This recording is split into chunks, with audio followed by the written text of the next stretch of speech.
नमस्कार। अगर कभी सीने में जलन या एसिड रिफ्लक्स की दिक्कत हुई है तो शायद डोम्पेरिडोन और एसोमेप्राजोल इस दवा का नाम सुना होगा। तो आज चलिए इसी दवा के कॉम्बिनेशन को बिल्कुल आसान भाषा में समझते हैं। तो चलिए देखते हैं कि आज हम क्या क्या जानने वाले हैं। सबसे पहले समझेंगे कि एसिड रिफ्लक्स की समस्या है क्या। फिर जानेंगे कि ये दवा दो अलग अलग तरीकों से काम कैसे करती है।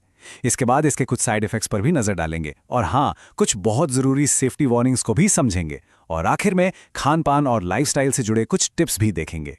तो सबसे पहली बात ये समझना जरूरी है कि ये दवा आखिर किस परेशानी के लिए दी जाती है।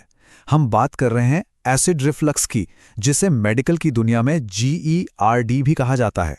सवाल ये है कि ये GERD आखिर है क्या? मतलब हमारे शरीर के अंदर ऐसा क्या होता है जिसकी वजह से ये सीने में जलन और खट्टी डकारों वाली फीलिंग आने लगती है? चलिए इसको ऐसे समझते हैं। हमारे पेट में खाना पचाने के लिए एसिड होता है ना? अब जब यही एसिड अपने रास्ते से भटककर ऊपर की तरफ, मतलब हमारी खाने की नली में वापस आने लगता है, तो इससे बहुत जलन और बेचैनी होती है। बस इसी कंडीशन को GERD कहते हैं। अच्छा, अब समझते हैं कि ये दवा काम कैसे करती है। दरअसल इसमें दो अलग अलग दवाएं हैं जो मिलकर प्रॉब्लम पर दो तरफ से अटैक करती हैं। तो देखिए, इसका जो पहला हिस्सा है एसोमेप्राजोल, वो पेट में एसिड बनाने वाले पंप को ही थोड़ा स्लो कर देता है। मतलब एसिड कम बनेगा तो जलन भी कम होगी। और जो दूसरा हिस्सा है डोम्पेरिडोन, उसका काम है हमारे पाचन तंत्र को थोड़ी रफ्तार देना, ताकि खाना पेट से जल्दी से आगे बढ़ जाए, तो एसिड को ऊपर आने का मौका ही नहीं मिलता। इस दवा से पूरा फायदा लेने के लिए ना, इसे सही वक्त पर लेना बहुत जरूरी है।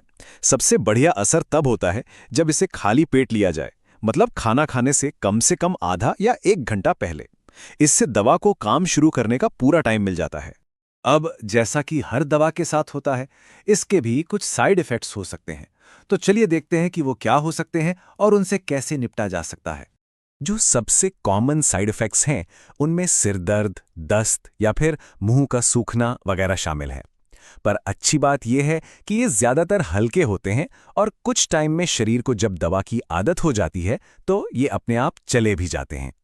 एक बात पर खास ध्यान देना है, कुछ लोगों को इसे लेने के बाद चक्कर जैसा महसूस हो सकता है।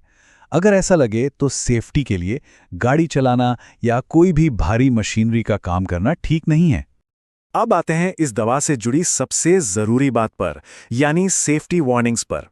यह जानकारी बहुत ही ज्यादा महत्वपूर्ण है, तो इसे बहुत ध्यान से समझना होगा। देखिए, इस दवा में जो डोम्पेरिडोन है, उससे जुड़ी एक गंभीर चिंता है।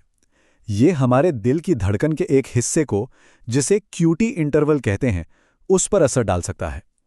अगर आसान शब्दों में कहूं तो ये दिल की धड़कन की लय को गड़बड़ कर सकता है, जो कुछ लोगों के लिए थोड़ा खतरनाक साबित हो सकता है। और दिल से जुड़े इसी रिस्क की वजह से जिन लोगों को पहले से ही दिल या लिवर की कोई सीरियस बीमारी है, उन्हें यह दवा लेने से बचना चाहिए। और हाँ, प्रेग्नेंट महिलाओं को भी इसे लेने से पहले डॉक्टर से जरूर बात करनी चाहिए। ये भी याद रखना बहुत जरूरी है कि डॉक्टर को उन सभी दवाओं के बारे में पता हो जो पहले से ली जा रही हैं, क्योंकि कुछ दवाएं इस कॉम्बिनेशन के साथ मिलकर खतरनाक असर पैदा कर सकती हैं। एक और बात है जिस पर ध्यान देना चाहिए। अगर एसोमेप्राजोल को बहुत लंबे समय तक लिया जाए तो इससे हड्डियां थोड़ी कमजोर हो सकती हैं। ऐसा इसलिए क्योंकि पेट में एसिड कम होने से शरीर को कैल्शियम सोखने में थोड़ी मुश्किल होती है, जिससे फ्रैक्चर का खतरा बढ़ सकता है। देखिए, दवा तो अपना काम कर ही रही है, लेकिन अगर हम अपनी लाइफस्टाइल में कुछ छोटे छोटे बदलाव कर लें तो GERD के लक्षणों को कंट्रोल करने में बहुत बड़ा फर्क आ सकता है। ये सारी आदतें एक ही सिंपल रूल पर काम करती हैं। पेट पर दबाव कम करना, थोड़ा थोड़ा करके खाना, शराब को ना कहना और सोने से कुछ घंटे पहले ही डिनर कर लेना। ये छोटी छोटी आदतें वाकई बहुत मदद करती हैं।